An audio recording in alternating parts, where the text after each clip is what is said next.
So happy Pride, everyone. Yeah, we're very happy to celebrate Pride here at the ASCB. But also, of course, our LGBTQ committee always we like to remember that, Pride is a constant battle. So Pride Month is celebrated in June because of the Stonewall riots. So it was pretty much trans folks rioting for their rights. So I think we always have to keep this in mind, especially when LGBTQ rights have been in some places in the US and around the world still under threat. So we celebrate, but always have that in mind.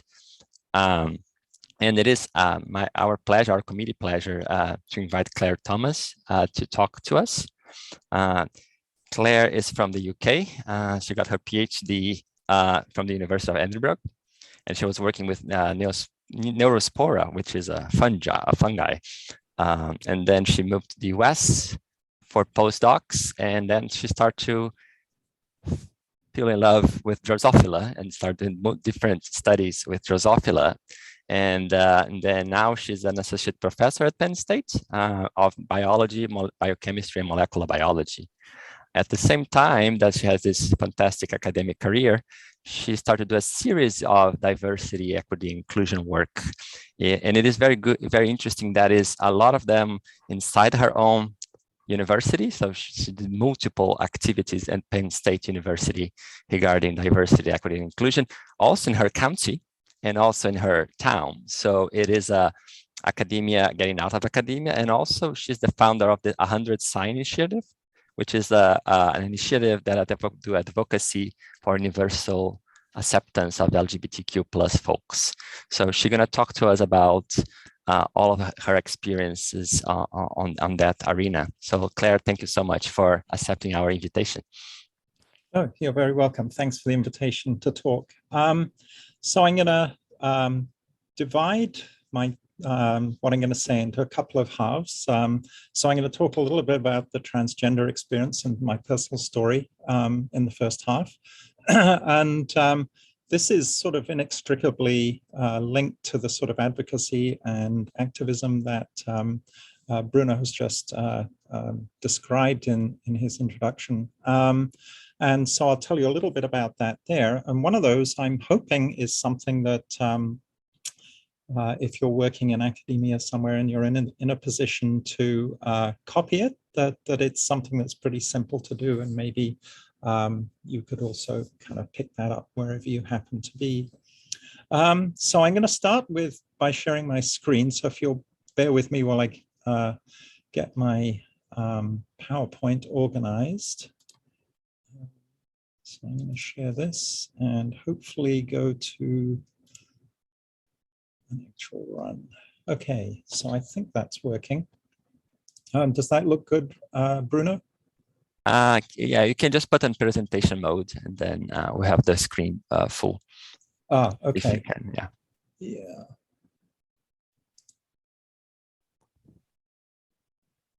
Is that good? Not yet. Not yet. Oh, interesting. That's because I. Okay, 1 second. Get this organized.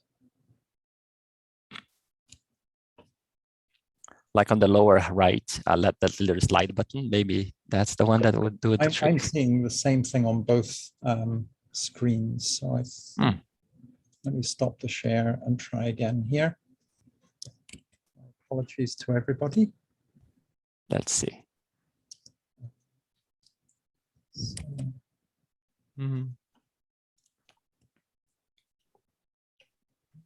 Not yet. okay. Oh, I haven't tried again yet. Oh, never mind.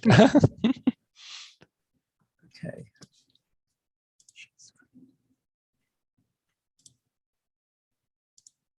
Okay, how does that look? Oh, yes, perfect. Okay, all right. Yes, so I thought I'd just do a quick Transgender 101, since that's kind of my topic today, as an out trans scientist. And I think that, some of you may have had training in this kind of area before, but just in case, I thought I'd just kind of run through a minimum series of terms here. And this is really kind of not intended to be comprehensive. It's more of a sort of practical guide for the talk. And if you're just not familiar, to at least bring you up to speed on a little bit of how we think. And so transgender is an umbrella term for people whose gender identity doesn't align with their sex assigned at birth. And there's a sort of parallel and somewhat overlapping term of genderqueer, which is an umbrella term for people who don't identify with the gender binary. And so, you know, we tend to be assigned into a binary category at birth, but there is a whole kind of spectrum in there. And some people feel that they aren't in one or other of the binary, but are in between. And often this is called non-binary. And within these two terms, there are a lot of potential identities and terminology. And I pulled this list of glossary from a glossary of relevant terms at Penn State from our Center for Sexual and Gender Diversity. And you can see it's really extensive. And I am not going to go into this. And I'm not even sure that it's necessary for a lot of our listeners to know all of these. I myself have trouble keeping up with the language and how it changes. It's very fluid. And so for the people who are not trans or genderqueer, so-called cisgender people, I think the best thing to do is to just think of gender as some kind of spectrum, and it may be multidimensional. But the key thing is that you have to let people place themselves into that spectrum, okay? That appearances can be deceiving and you shouldn't judge, and very much it's up to the person themselves in order to be able to define who they are. Okay, so I've lost control of my, here we go. Okay, and then sort of practical information. You know, please just treat us like anybody else. I think that's a really important thing here. And, you know, if a trans person or a non-binary person wants you to know anything about their gender identity, they will tell you. So this is a case where you don't just ask. I really think that you need to ask yourself first, why do you need to know? And if somebody comes up to me on the street and says, excuse me, are you trans? This is the answer that they're going to get. And it can be a little abrupt, but I think this is really, you know, is it really any of your business? And I'd also say that, you know, if we're not large in number and we are an object of curiosity, but please don't conspicuously discuss us in public. We're not specimens in a zoo. I was in a coffee shop on campus this past semester, and there were a couple of students right in front of me, and one of them kind of turned around, and then there was this kind of whispered conversation with the person next to them, and the other person turned around, and you know, this is not what we do for other people. So, you know, try not to do it for people who don't fit your gender norm. The other thing is that if somebody does tell you that they're trans or non-binary, this is privileged information. Okay, you can't just go passing that along to everyone without permission. And in fact, in the LGBTQ+ community, to out somebody, to reveal that they are in some way a part of this community, is considered an act of violence. And I think the best analogy here that I've heard for this, I think was written by Jill Soloway of the television series Transparent fame, and that it's like being in middle school and being stripped naked and pushed into the cafeteria at lunchtime. That this is really, you change the relationship between the person you've just outed and everybody around them. And this is an unfortunate fact of life, that you will do this. So please don't just kind of go sharing around. This is privileged information. And the other thing is to respect and use our pronouns and preferred names. And if you're uncertain as to what that is, how will you know? Well, just offer yours. You know, I just say, hi, I'm Claire. My pronouns are she and her. And this is really simple and painless. And if you're, like I suspect most people who've tuned in, a scientist, you know, using preferred names and pronouns in the lab actually goes a long way to making a trans or non-binary person feel comfortable. The other thing I'd say is that due to the nature of society and its relationship to trans and non-binary people at the moment, that you need to have a certain amount of empathy for our situation as it is at the moment. And the fact that your trans colleague has extra burdens, and it's kind of a challenge being trans in an uncomprehending and binary society. And so first thing I think that's really important is to realize this is not a lifestyle choice. This is who we are. Many of us experience gender dysphoria due to this mismatch between our gender identity and our sex assigned at birth if we haven't transitioned. And for some people, this can be quite debilitating. For myself, it's relatively mild. Having transitioned is really non-existent much of the time. But this is something that a trans colleague might actually be experiencing that you might not realize. The term transitioning is the process of escaping one's sex assigned at birth and becoming one's true self. Okay? And this journey is highly individual, as is its destination. Remember, there's this whole spectrum, and how someone presents and what their sexual orientation might be, anything that they might choose to do in the sort of medical area is highly individual. And so what you should know about this is that it's hard and it's distracting work. And just in the sort of identity document area that, a lot of key documents get fixed at birth. And so this is really before anybody knows who you really are. And so any trans folk you meet are likely deal with an ongoing litany of documentation changes. And this might come in, for example, we had an example recently of a speaker at our university who was non-binary. And in the process of trying to get an honorarium to this person, there was kind of some mismatch between some names on different documents. And this is because this person was in the process of transitioning. And this was extremely distressing to them that the university could not pay them. And in the end, even though the university worked to pay, to work out how to pay this person, they in the end just said, no, I don't want anything to do with it. So this is, there are things going on. And many trans folk are constantly dealing with issues created by the gender binary. So, for example, the gender binary alienates and antagonizes, people who don't fall into that binary. And so for some non-binary folk, going into a restroom where you have to choose one or other, and you're not really either, can make you quite uncomfortable. And so that's why, for example, at ASCB, we always make sure that we have non-binary bathrooms in the conference centers, for example. That's one of the goals of the LGBTQ+ committee. We may be dealing with legal barriers. Our identity might not be recognized by the government or school. Universities are still a little bit variable in terms of use of preferred names, but you can still do that in your lab, for example. And in some countries, of course, your very existence might be criminalized. And of course, there's a distinct risk of rejection and violence that limits our world. There are places we may not want to go. So, if somebody who is trans or non-binary doesn't want to go to a particular bar after a week's hard work in the lab or something like that, then please kind of understand that this is a real issue.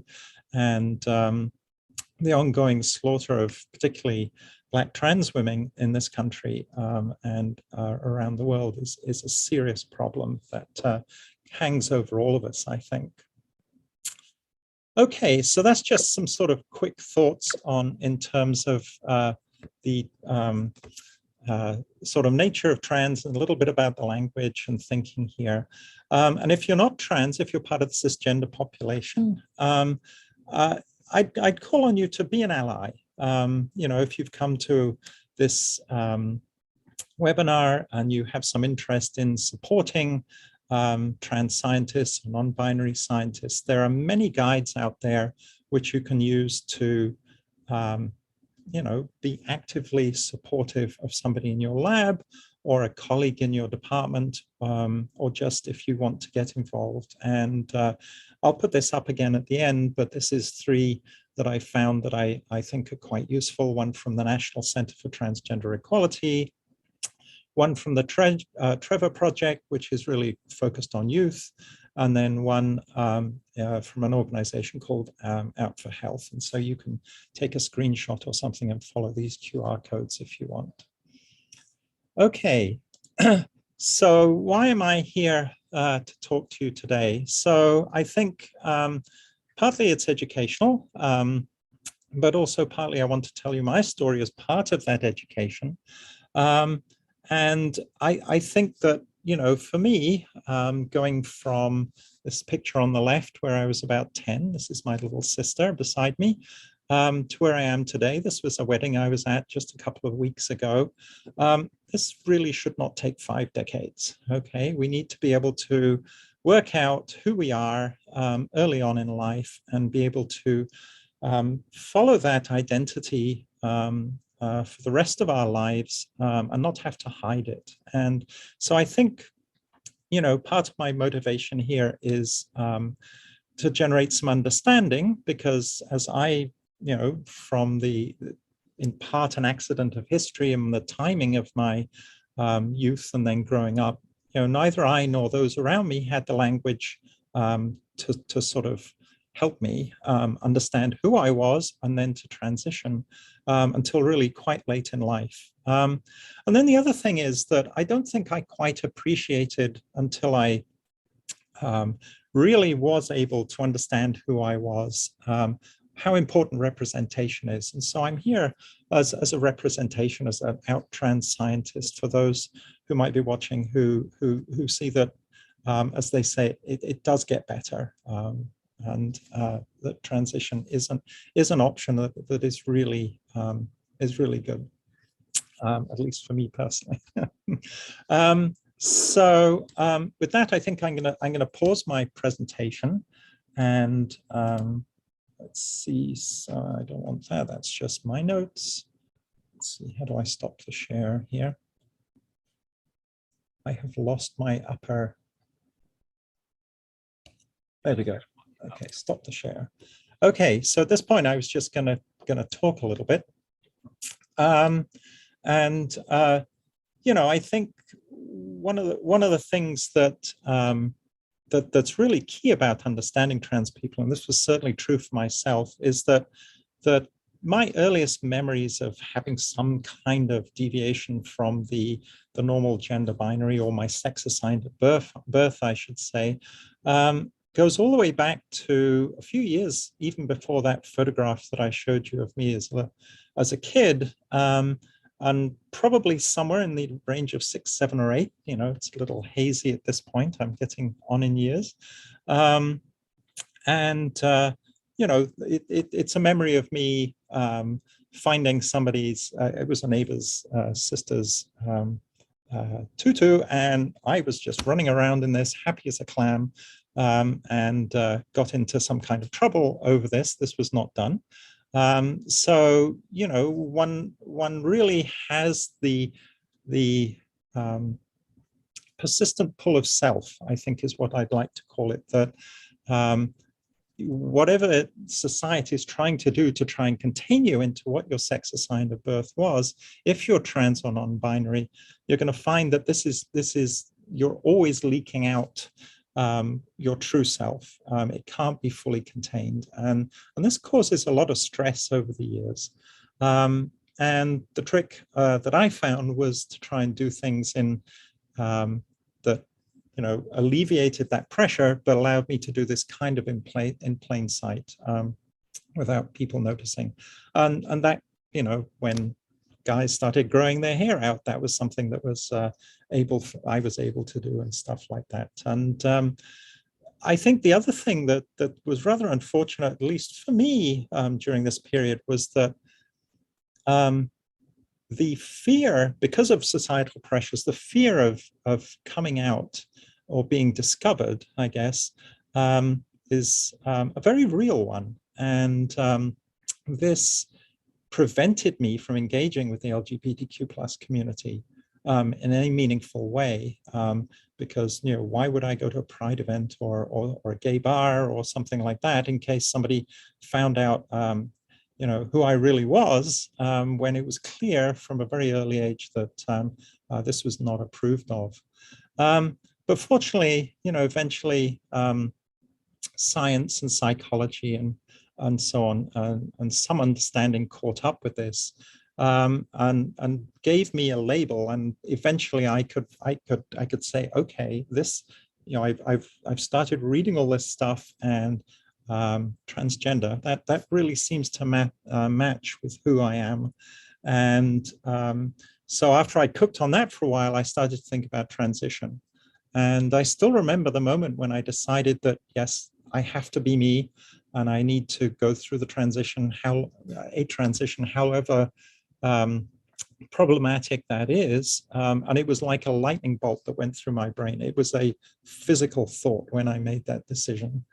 But with that decision, the hard work begins. And I had to find a group of people who could help me in this. And this is true of anybody who's transitioning. You have to gather a community around you, therapists, allies, various services, depending on what you decide to do. I mean, most trans women will probably try to remove their beard, for example. And so you need to find an electrologist or somebody who can do laser hair removal, stuff like that. You have to find people.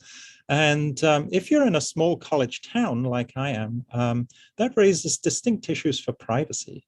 I mean, you don't want to run into some of these people in the grocery store, right? And I wrote a blogger piece about this. I'm not going to go into that anymore for ASCB. So you can just Google transition on the trade tenure track along with ASCB if you're interested in reading that. But so to wrap up this section, I think I'll just kind of tell you my coming out story, because I think that this coming out is an ongoing process, but there was a particular time in this where you make a big move. You've been spending maybe 1 or 2 years preparing yourself for this, getting yourself aligned physically and mentally, in my case, shopping for clothes, and you decide, okay, this has got to happen in my real life, and everybody in your immediate surroundings, like my department, needs to know. And so I decided, since I'm an expatriate from Britain, now a US citizen for many years, that I needed to go and visit my family in person back in Britain. And being an academic, of course, if you go across the pond, you try to set up a bunch of seminars too. So I had 5 talks around Europe set up, and then I was going to stop in, talk to my sister, and then I was going to go and talk to my father, who was 83, I think, at the time. And I had told nothing about this up to that point. And so I went and I gave a couple of talks. And before I left, I told my chair of my department, and we sort of had a prearranged email that I was going to send out, and then a supportive note was going to come out from her. And but I told them not to send this out until I had spoken to my father. So I gave a couple of talks in Europe, and then I went to see my sister, and we discussed exactly how to approach my dad. And I had a couple of days before I was going to be there, so I wrote a long email and kind of explained some stuff so it wouldn't be totally out of the blue. And then I went to give another talk on the way up, and then I met him off the train. We live in Scotland, and we had a long walk and a talk. And I spent 3 or 4 days with him. And in discussions, I explained to him sort of general principles about trans people and what transition was and what some transitioning people might do. This included sort of surgical interventions and stuff that some people go through. And his reaction initially was, oh, that's a bit extreme. So we went from that in about 3 or 4 days of conversation to the last day that I was there, when he decided that this was actually something to celebrate.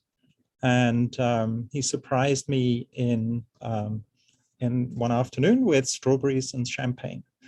So we popped a bottle, and it was a very positive and emotional moment.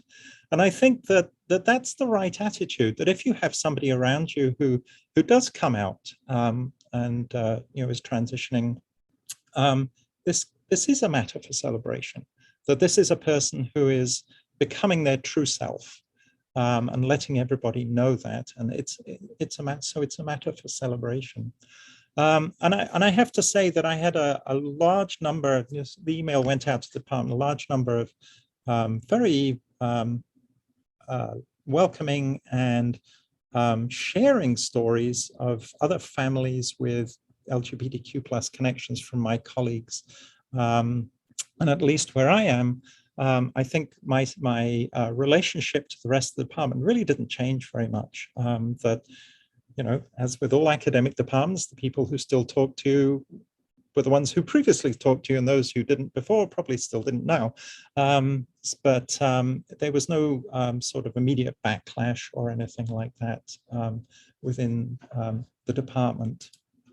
But I think, this whole sort of journey for me, when I was sort of reflecting on it, there were 3 things that kind of, after coming out, led me into the area of advocacy. And I think that, first of all, I benefited from the advocacy of others. Bruno mentioned all the way back to the Stonewall riots and what we're celebrating in Pride. But many people have laid the groundwork for me, including at my own university. I was not the first trans professor here to come out, but I wanted to pay it forwards. And also, I think the comfort in being me is huge, absolutely huge. I can't overemphasize what a relief it is to be myself and not have to think about, oh, am I going to be discovered today? So I want others to be able to achieve this peace. And so if I can be part of trying to make our society more accepting, so that people can come out and can transition, then I'm all for that. And then thirdly, and this is really when things I started to get heavily involved during the year or so running up to the 2016 US election. There was a lot of ugly rhetoric around trans people, immigrants, blatant racism in the campaign. And this really suggested to me that in politics, I'd seen this kind of cycle before, that we're just lurching from, whipping up rage against one minority after another. And that just as love is love, hate is hate. And it didn't make sense to me that, you could be accepting of all races, but then anti-transphobic. I mean, hate is hate, right? So I got involved at the personal and professional level, and I'm going to briefly summarize 2 of these efforts in a moment, but I thought I'd pause at this point and see if there are any questions that anybody had that I could answer. Yeah, so if anyone has any questions, just please type on the chat. I can start with one. I think there is a lot of people that I know, they have this, it's very comforting to have a role model, someone that did a trajectory that you see yourself doing. And I wonder if you had that, or it was pretty much you and yourself and that discovery. And I think there wasn't a singular person. I think I felt that society was moving in a direction that was going to be more accepting, and so the journey would be easier. And part of that was a lot more visibility of a lot of people. I mean, a lot of people will probably be aware of Caitlyn Jenner's big splash in the media. I actually decided to start transitioning about 6 months before that. But there was already a lot of buzz. And there was actually a really something that was really good timing wise, I guess, for me, was an article in the New York Times on older people who were transitioning. And reading through that and seeing that there were not just one, but a whole bunch of people who were my contemporaries in age that were going through this and finding it, you know, a great journey to go through. That was a very encouraging thing that I read. That was it wasn't like the straw that broke the camel's back in terms of the decision, but it was something that I still remember reading and thinking, oh, that's really great. But other than that, I mean, I always felt that, you know, it was great to see all these celebrities who were trans, but they have lives and privilege that I didn't. So I wasn't really dragged along by any of those in particular. Yeah. And another question now is more the opposite side, right? So you, I mean, I can clearly see you being a role model for a lot of folks out there. But at the same time, and I think one of your first slides were like perfect, right? It's like why you need to know. So at the same time, you're a role model, but you not all the time you want to actually share your experience. How to balance this thing, that balance? I guess I don't do it often. I mean, there are definitely things in the story that bring up memories, and you know, in putting together a talk like this, I think long and hard about whether I'm going to share a pre-transition picture. I'm definitely more comfortable with a picture from my childhood than something sort of immediately before, which I find really quite disconcerting. I think there's that distance there. I can see that as kind of a different person. But I mean, I think we're still not at the stage where everybody can just do this. And so I think it really is important to share these experiences and to know that this is a difficult process and it is a challenge, but you can get through it, I think. I don't tend to do this very often, but yeah, there isn't any lasting damage. Yeah, Nicholas has a question. So the question is, in what ways do you think coming out and transitioning has most positively impacted your career? Impacted my career? That's interesting. So I think it's still having an impact. I definitely think that not being myself was a drag on my career. I think that you know, there were times when I was distracted by the sort of dysphoria and maybe hold that up at home where I could be myself rather than in the lab. And so that means you're not quite as closely connected to what's going on. So I think that has gone. And so I'm definitely more present in the lab, as it were. I would say, though, that because of the distractions of the transition, a bunch of papers actually got kind of stalled. And then there's COVID, of course, as well, which kept us out of the lab for a while. And I'm still trying to get some of those published. And I don't think it's particularly a problem with the papers. It's more a problem of finding the confidence to get those back into circulation again. And I was, at the time when I transitioned, I did lose my funding during that period. I have regained the funding. So it was a real boost to know that I could send off, you know, an NSF CV and have a little line at the top saying, well, you know, these initials are still me, even though, you know, in my bibliography, even though this is now who I am, and still come back with a positive result. So I think things are on track and getting back on track, but it was definitely a huge interruption for a while, I think. Yeah. Great question. Any more questions for this first round?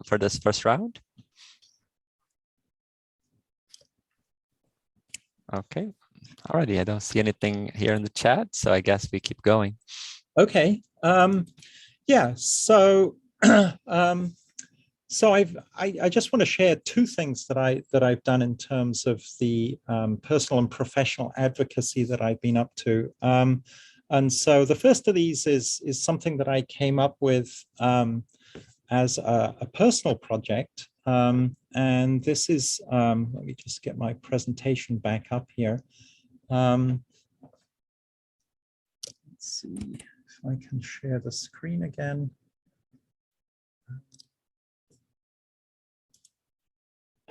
See if I get this right.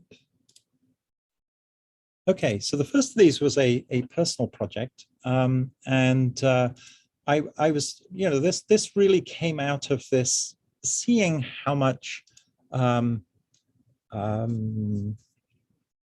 particularly in politics, hate was being generated and just lurching from one marginalized community to another. And so I came up with this thing called the 100% sign. And the idea was twofold. One, it was to try and represent everybody and stand against some of the major fault lines in society today, but also to juxtapose some of these things in the hopes that people would sort of intuitively recognize from it that, if I'm going to claim that I'm not racist, well, why should I be homophobic or xenophobic or transphobic, right? And so this is the anatomy of a 100% sign, as I called it, 100% being representing everybody. So we've got at its core, let's see if I can get a pointer here. Here we go. At its core, we've got a couple of intersecting rainbows.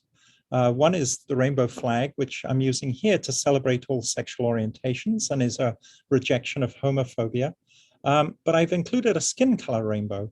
And this celebrates human diversity and rejects racism. Okay, and of course, these are intersecting as a symbol of the fact that all of the things that are on this symbol are, you can have these in any combination. I guess the trendy term here would be intersectionality, that you can be any kind of mixture here of all of these things. And so we also have here a globe, which is celebrating all ethnicities and national origins, so rejection of xenophobia. This I kept blank because otherwise I would have to choose a hemisphere to show. There's a gender symbol to celebrate all gender identities and reject transphobia. And I broke this out from what, the rainbow flag, which is, contains the T, as in transgender, because this is obviously a population which is under great stress right now, I think, in many societies. And then lastly, we have down here, we have a space created by these two rainbows that has many purposes and has become a very customizable location. It can be used for a national flag, a symbol of your profession, or it can be customized for business, actually. And this is now a non-profit company that is just me, but I work with some organizations who want to put their branding on this and maybe have some specific wording and stuff like that. And the message is just, you're in the 100%. There's nothing to join. You're already in it. And it's a plea to be, first and foremost, treat people as a human being, and for, universal acceptance. And I do think this is somewhat unique, that this, uniquely juxtaposes these forms of prejudice. And so it helps emphasize the inconsistency of selectively hating specific population, right? So like I said, this is, first and foremost, treat everybody as a fellow human being. There's nothing to join. There's no membership fee. You're already in there.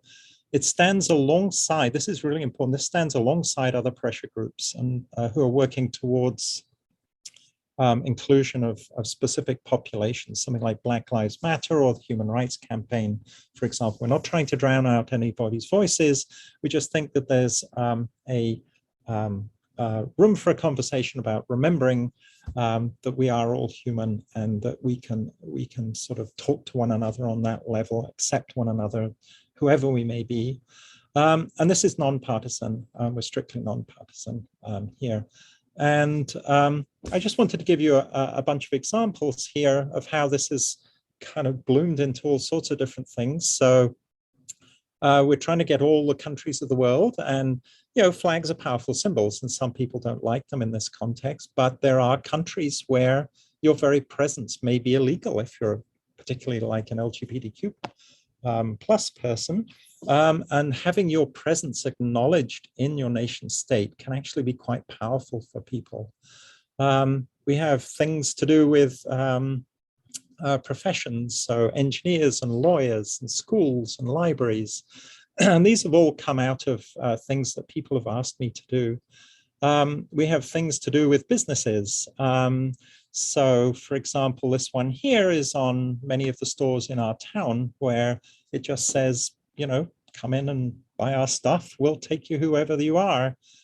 This was something that we did for a realty company. They wanted to represent a couple of extra symbols for the Fair Housing Act. This was a coffee shop. This was our local school district. And you can see we have some flexibility in the wording here. So welcoming school, affirming, inclusive.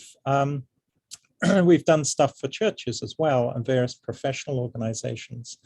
And of course, some of these we're trying to get translated into other languages, which is not necessarily a trivial thing to do. So this is one that we did for a group in Israel.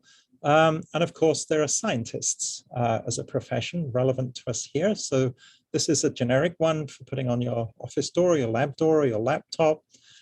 We've done a couple of things for specific labs as well.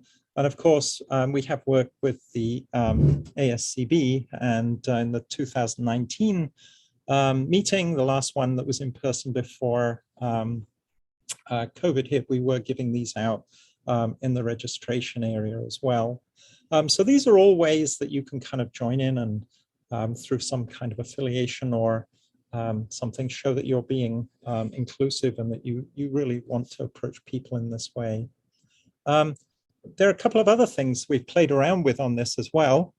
So we recently had a commission to do something on a bathroom sign. So it has the same elements. So we have the rainbow colors here. We played with these sort of stereotypical gender shapes by morphing them together to represent all genders. And in the heads, we've got the rainbow colors here. And then this is a most recent incarnation. I did this for a bar in town for a Pride celebration this year. And I think this is going to be something that we're going to be seeing on a t-shirt fairly soon. And that's just kind of flipping around to turn it into a heart here. And we still have the globe and our gender symbol on here as well, but it's sort of more of a circular thing. But I think there's a number of things we can play around with here as well. And I also go to street fairs. I have a booth, which I'll set up. I'll talk to all comers and give away stickers and t-shirts and stuff like this. And this was our recent State College Pride. I went out to help celebrate that. And yeah, so I think it's been quite an interesting project. It's really kind of taken off in many different directions. And I've had many interesting conversations from my booth with people as well. Okay, so the second thing I was going to talk to you about was something called the Rainbow Science Network, which is something I created in the College of Science here at Penn State. And this is something which is really easy to do that I think you could take to your own university. And the idea behind this is that, we now have empirical data that says that diversity in research groups improves the research exercise. You get more opinions, more creativity, even the questions that might be asked might be more diverse in terms of this. And so this project was really to try and increase the diversity amongst our research trainees by reaching out to the LGBTQ plus community. And again, there's been some empirical data that says that while LGBTQ plus people can come into the research labs, that oftentimes they feel alienated and don't stick with it. And so this is an attempt to try and create a system where people can come in and participate in research, make that research better, but then also stick with it. And this is the problem we're trying to address. And the concept is really simple. The idea is that we have a list of overtly inclusive research groups at the university. That this list is a subsection. It's whoever decided that they were going to go through some specific trainings, that when somebody who's in the LGBTQ plus community, not necessarily out, can see that this particular lab is trying hard to create an inclusive community, and that this might be somewhere where they could bring their whole self to this. And I think the university likes it not only for that initial motivation, but it's also a signal, because we have a website to prospective graduate students, postdocs, and research staff who might want to be coming to Penn State. So how does this work? So motivated PIs undergo some training. Most universities have courses like this that are run by their LGBTQ plus center. And here it's called Safer People, Safer Places. Many people have already done this around here. And they also run a Transgender 101 workshop. So this is like 2 sessions, an hour and a half, 2 hours each. And we ask that the PIs do this. And if the group is large, we ask that somebody who's in the lab on a day-to-day basis, maybe a senior technician or a senior postdoc, should also train, just because busy PIs are not always there to keep an eye on things. And then the PIs need to make their whole group aware of this membership and their desire to maintain this environment. Hopefully they're doing this each semester. We send out reminders. And the PIs can encourage, but we didn't feel that they should oblige all of their lab members to train, but should encourage them to do this. Anybody who's running a lab at the university knows that there's a significant training burden in many things. And if you try to get everybody trained, you'll never end up with anybody as a member. So we figured this was the best. So this generates a list of Rainbow Science member groups. On the other side, people who are undergraduates who are interested in a research experience can look at this list when they're deciding who amongst the cell biologists do I want to go and work with, or the botanists, or whatever. We don't have an application mechanism. Privacy is a really important part of this. So there are many channels through which you can get an undergraduate research experience at Penn State. We're just trying to help you choose a place where you can bring your whole self. So it's not an application mechanism, nor is it part of your evaluation. And so there's really no obligation to be out. So this means that there may be cases where the PI may never know that a given member was in that community if they chose not to come out. This is entirely up to the trainee, but I think this is a really important way that we have to do this if we're going to try and encourage people to come in. So this is actually taken off like a rocket here at Penn State. So we don't only have the Rainbow Science Network, we have a Rainbow Engineering Network, we have an Earth and Mineral Sciences, these colleges have all jumped on board, and just most recently we have a Rainbow Agriculture Network. And it's been a while since I totaled this up. This is probably a few months old now, but we have well over 60 groups who've undergone training for this. We've also recently been given actual money to try and help develop community amongst this and push this out to our Commonwealth campuses. So there are 18 campuses at Penn State. So we have money to bring in speakers, run panels, join in with research exhibitions, and bring people in from the branch campuses, the Commonwealth campuses, to the research exhibitions here. So I think this has really been quite successful. And well, there's always work involved in setting these things up. This is actually pretty straightforward if you can convince your deans to actually go ahead and go for this. So this is our website for the Rainbow Science Network. And one of the things we need to work on now is an umbrella site that's going to bring in everybody to the sort of larger project here. So I think I'm going to leave this up, but I think that's really all I have to say. And I can take a few more questions now if anybody has them. Thank you so much. That was so good. And I think, and I love also the aspect of, and please, if you have questions, just type in the chat. I love how, I mean, you say that's easy, but it's not really easy. But I mean, it is a straightforward way to be helpful. And I think that is very important. You mentioned a little bit about, the politics of nowadays being a trigger. And I don't want to get much political here, but here I am in the San Francisco area talking about diversity and inclusion. And so I thinking I'm in the most safe space city in the United States possibly. But you are in even though it is a college town, you are and actually I went to Google to realize, to actually get numbers, but in 2016, the county that you're in, it was almost a tie between the two candidates of that election. So it makes me think that actually you probably, when you go to those fairs, you actually have experiences with people that you need to convince or maybe make an effort of an allyship there. So if you have any experience with that, you have to share or? Yeah, I mean, I think that, so there's a couple of things I'd say there. I haven't had any really angry conversations with anybody. I think that people who are, I think a lot of people who are not thinking perhaps even a little bit about inclusion, they look at it, they see the rainbow flag, and they actually stay away. So I'm not sure. I think there's probably a group of people who don't engage in that situation. But there are definitely people who are curious and will come up and have a discussion. And I can tell that some of the concepts are difficult for them, but they've seen something in the symbol that they recognize or identify with or something.